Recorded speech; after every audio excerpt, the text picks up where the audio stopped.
Bismillahirrahmanirrahim. Saya akan menjelaskan tentang materi selanjutnya, yaitu tentang pengertian hadis.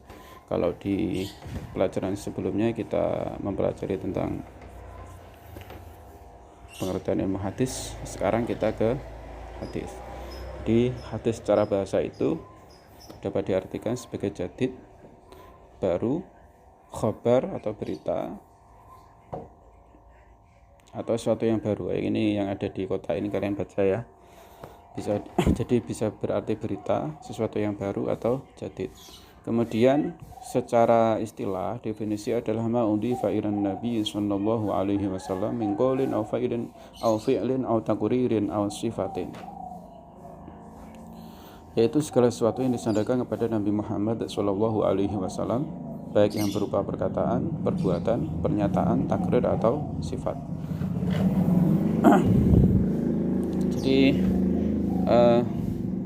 hadis itu segala sesuatu yang disandarkan kepada Rasulullah Shallallahu Alaihi Wasallam, baik perkataan beliau, perbuatan beliau, takrir ketetapan beliau maupun sifat-sifat beliau. Jadi misalnya ada perkataan, oh ini perkataan Rasulullah, maka dinamakan hadis. Oh ini perbuatan Rasulullah, maka dinamakan hadis. Ya, ini dan seterusnya. Nah, kemudian kita cermati di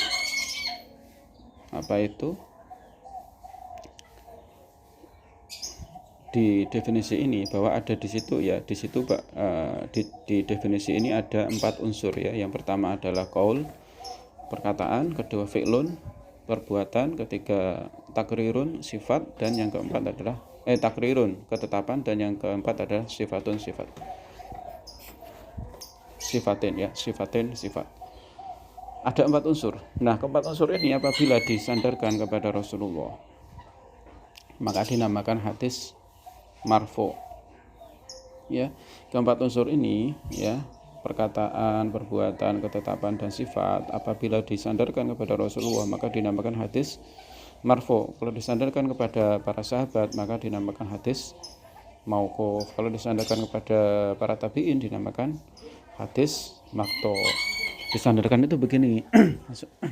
Contohnya, oh ini perkataan Rasulullah, nah, maka ini, oh ini yang berkata ini Rasulullah, yang bersabda ini adalah Rasulullah, yang melakukan ini adalah Rasulullah.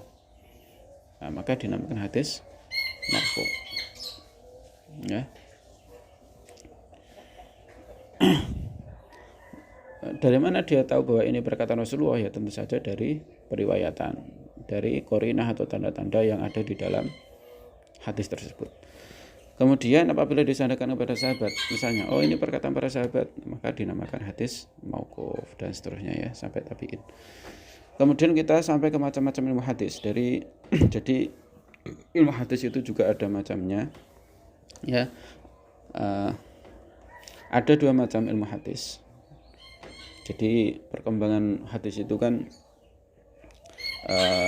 artinya hadis itu terus berkembang mulai zaman Rasulullah sampai para tabi'in. Nah, dalam perkembangannya itu kemudian muncullah 2 macam ilmu hadis. Yang pertama adalah ilmu hadis riwayah, yang kedua adalah ilmu hadis dirayah. Mari kita pelajari. Ilmu hadis riwayah. Di sini disebutkan ilmu hadis riwayah, ilmu yashtamilu ala aqwalin nabi wa af'alihi wa taqriratihi wa sifatihi ila akhirih.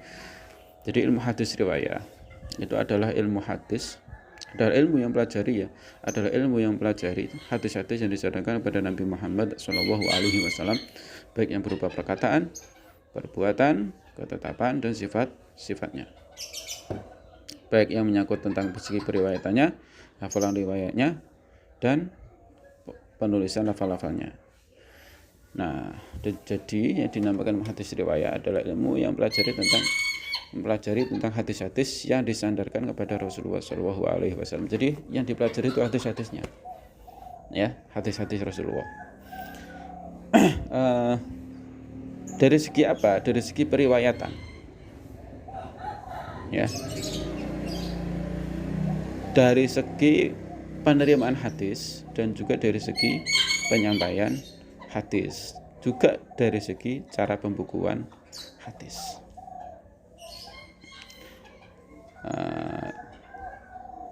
Jadi saya ulang, jadi ilmu hadis riwayah itu adalah ilmu yang pelajari tentang tata cara penyampaian hadis, tentang tata cara penerimaan hadis, penyampaian hadis, pembukuan hadis, dan periwayatan hadis. Nah, itu adalah ilmu hadis riwayah. Objek ilmu hadis riwayah adalah ilmu yang pelajari bagaimana cara penerimaan dan penyampaian hadis kepada orang lain dan tata cara memindahkan dan membukukannya.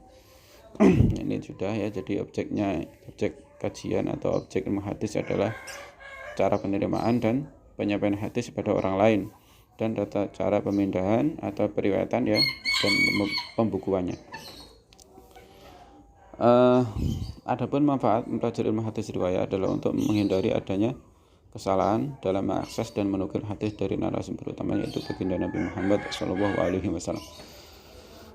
Jadi objek kajian ilmu hadis riwayah itu yang pertama adalah tata cara penerimaan hadis, yang kedua tata cara penyampaian hadis, yang ketiga tata cara pembukuan hadis, dan yang keempat adalah tata cara periwayatan hadis.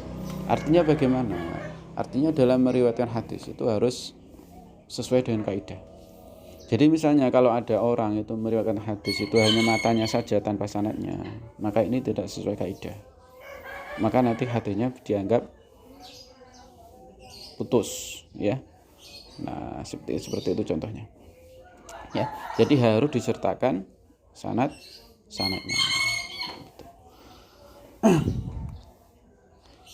Kemudian yang kedua yaitu ilmu hadis dirayah. Ya. Ilmu hadis dirayah yaitu yutlaku alaihi mustalahul hadis aw usulul hadis aw ulumul hadis ila akhirih.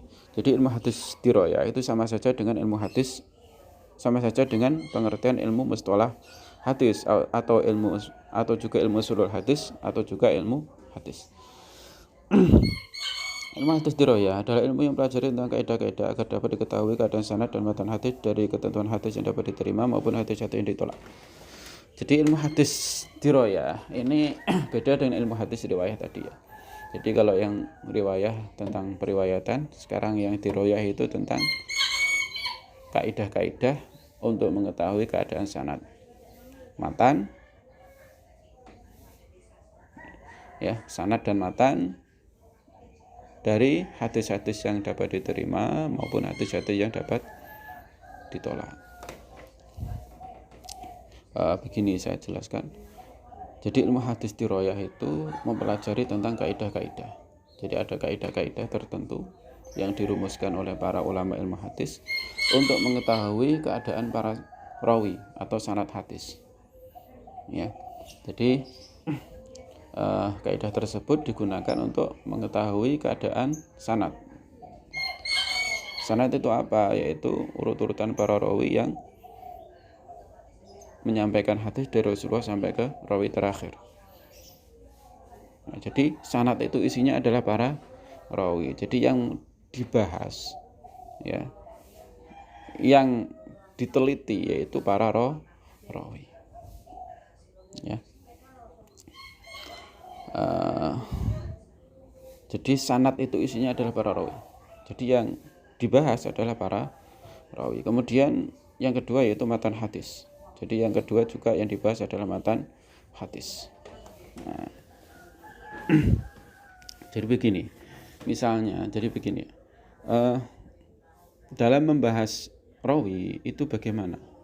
Dalam bahas rawi itu dilihat rawi ini, nanti akan dilihat rawi ini dalam kehidupan sehariannya bagaimana, apakah orang yang soleh, orang baik, atau orang yang suka berbohong, atau orang yang fasik. Nah, nanti kalau misalnya dia orang yang baik, orang yang soleh, maka hadisnya juga dianggap termasuk hadis yang baik. Kalau dia orang fasik, orang yang suka berbohong, nanti hadisnya juga derajatnya turun menjadi hadis yang dhaif. Itu contoh saja ya. Jadi Sekarang ke definisi objek pembahasan ilmu hadits riwayah. Pertama adalah kepribadian rawi seperti yang saya sebutkan tadi. Jadi yang diteliti adalah apa itu yang berhubungan dengan perilaku kesehariannya, wataknya bagaimana, kualitas hafalannya bagaimana, ya. Kemudian mata rantai sanad dalam periwayatan hadis-hadis darinya. Jadi objek kajian ilmu hadits riwayah yang pertama adalah para rawi.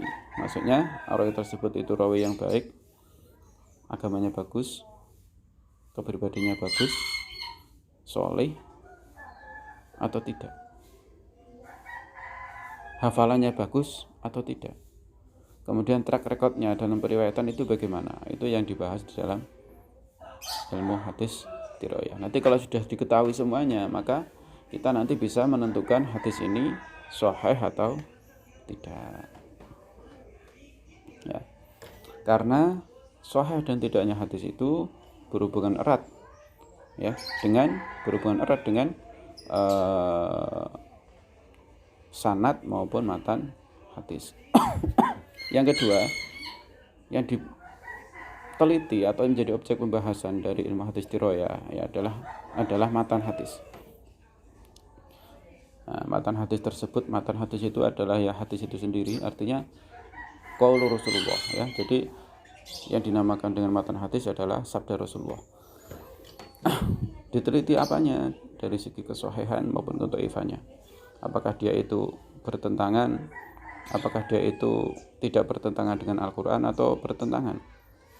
Apakah dia itu bertentangan dengan hadis yang lebih sahih atau tidak bertentangan? Nah, itu yang diteliti.